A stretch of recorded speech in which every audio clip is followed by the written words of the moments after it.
wewe mpumbavu wa maarifa. Wewe kwa nini usiambie ukweli? Wewe kwa nini ukiambia ukweli una doubt? Mimi nimesema kabisa 98% ya Bolt wengi malena. Sawa? Unakuja kusema eti wewe upati ajali. Ajali hajaandikiwa mtu omboi. Ila ule jamani nilipokuja kumuuliza anakwambia ana siku 3 barabarani. Sawa? Kaja kubwaga mtu. Alafu unakuja kusema eti Bolt kibali chake lazima uwe na leseni. Kaka, nyinyi ndio mnabadilishana account usiku nyinyi au sio nyinyi? Nyinyi ndio mnapeana account usiku au sio nyinyi? 98% wengi ni malena. Mimi ninachotetea ni uhai wa mtu na uhai wa abiria. Abiria wanalalamika.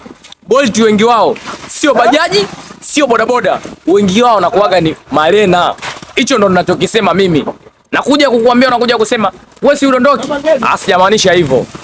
Sawa, hiyo ajali hiyo ipo. Ila unajua kabisa kuna mistake zinafanyika kutokana na dereva hajakomaa barabarani. Mimi nakuja kusema ukweli, unakuja kusema upate ajali. 98% Bolt badilikeni.